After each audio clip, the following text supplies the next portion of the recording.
જે બ્રિજ આપણે જોયો પણ છે કે ભાઈ કયા કારણોસર બ્રિજની અંદર સળિયા દેખાતા થયા. આજની તારીખમાં પણ એ પ્રશ્ન ઉભો છે કે ભાઈ સમારકામ માત્ર આજની વાતને માત્ર હાથ પીછળો કરવા માટે તો નથી થયું.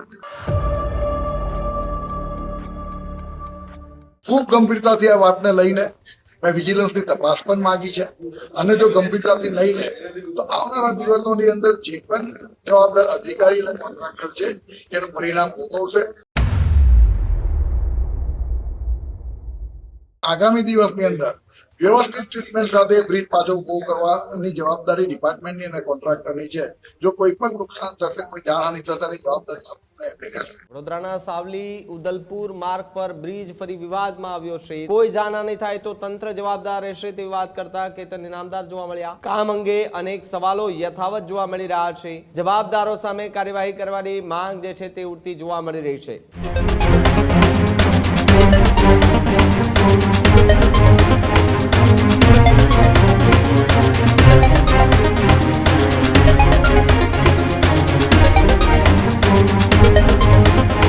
સુરતની અંદર ફરી એકવાર એક બ્રિજ વિવાદના કેન્દ્રમાં આવ્યો છે. ધારાસભ્ય કેતન ઇનામદારનો વિડીયો પણ સામે આવ્યો છે, જેમણે સરકારી જે તંત્ર છે તેમના પર ગંભીર આરોપો લગાવ્યા છે. વડોદરાના સાવલી ઉદલપુર માર્ગ પર બ્રિજ ફરી વિવાદમાં આવ્યો છે. ધારાસભ્ય કેતન ઇનામદારે અગાઉ પત્ર લખીને રજૂઆત કરી હતી.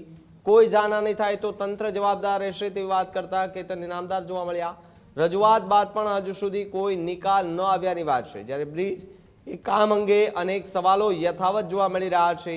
તંત્ર પર ધાક ધમકી અને દબાણના આક્ષેપો થઈ રહ્યા છે. વિજિલન્સ તપાસની માંગ ઉઠી રહી છે, જ્યારે માર્ગના કામની યોગ્ય તપાસ અને નિષ્પક્ષ તપાસ કરવા માટેની માંગણી કરવામાં આવી છે. જવાબદારો સામે કાર્યવાહી કરવાની માંગ જે છે તે ઉઠતી જોવા મળી રહી છે.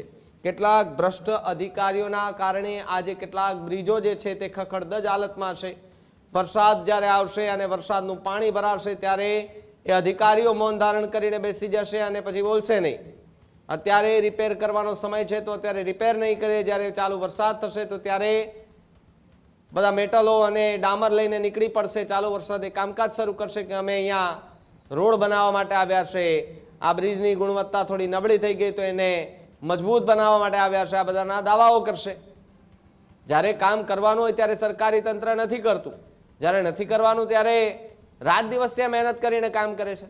ધારાસભ્ય એક રજૂઆત કરે ને છતાંય જો સરકારી અધિકારીઓ આવા કામ ન કરે તો બીજા સામાન્ય લોકોની વાત શું સાંભળવાની. ધારાસભ્ય કેતન ઇનામદારે અનેક વખત રજૂઆત કરી છે આ બ્રિજને લઈને, છતાં પણ કોઈ સાંભળવા વાળું નથી. તો તમે વિચારો કેટલા બહેરા હશે અધિકારીઓ કે જે આ વાત નથી સાંભળી રહ્યા. એ પણ કદાચ આ બ્રિજ ઉપરથી પસાર થતા હશે. કઈ એવી ઘટના બનશે તો કોણ જવાબદાર રહેશે તે અંગે પણ એક ગંભીર સવાલ અહીંયા ઉઠી રહ્યો છે. ત્યારે કેતન ઇનામદારે પત્ર લખી અને રજૂઆત કરી છે કે ભાઈ જલ્દીમાં જલ્દી આ બ્રિજને રિપેર કરવામાં આવે, નહીતર કોઈ મોટી દુર્ઘટના સર્જાય તેવી સ્થિતિ જે છે તેવી વાત કેતન ઇનામદાર કરતા જોવા મળ્યા. જે અત્યારે ફોર લેનનું કામ ચાલી રહ્યું છે અને સાથે સાથે એ બ્રિજ આપણે જોયો પણ છે કે ભાઈ કયા કારણોસર બ્રિજની અંદર સળિયા દેખાતા થયા. ત્યારબાદ વિભાગને અને તેમજ માન્ય મુખ્યમંત્રીશ્રીને રજૂઆત કરતા તાત્કાલિક ધોરણે ઇમિડિયેટ એનું સમારકામ ચાલુ કરવામાં આવ્યું છે. પણ આજની તારીખમાં પણ એ પ્રશ્ન ઉભો છે કે ભાઈ સમારકામ માત્ર આજની વાતને માત્ર હાથ પીછળો કરવા માટે તો નથી થયું. એટલે હજુ પણ ખૂબ ગંભીરતાથી આ વાતને લઈને મેં વિજિલન્સની તપાસ પણ માંગી છે અને ડિપાર્ટમેન્ટની તપાસનો આદેશ પણ થયો છે. મને પત્ર મળ્યો નથી પણ આદેશ પણ થયો છે એવું મને જાણવામાં આવ્યું છે. તે છતાં પણ હજુ પણ અને જો ગંભીરતાથી નહીં લે તો આવનારા દિવસોની અંદર જે પણ જવાબદાર અધિકારી અને કોન્ટ્રાક્ટર છે એનું પરિણામ ભોગવશે.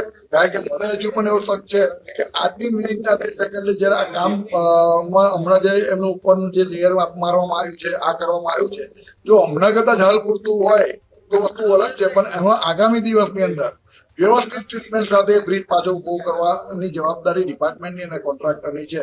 જો કોઈ પણ નુકસાન થશે, કોઈ જાનહાની થશે એની જવાબદારી આવનારા દિવસોની અંદર એની તપાસ પણ થશે અને તપાસમાં હજુ સુધી તમે અમારી ચેનલને સબસ્ક્રાઇબ નથી કરી તો અત્યારે જ ન્યૂઝરૂમ ગુજરાતને સબસ્ક્રાઇબ કરો, ફેસબુક અને ઇન્સ્ટાગ્રામ પર ફોલો કરો.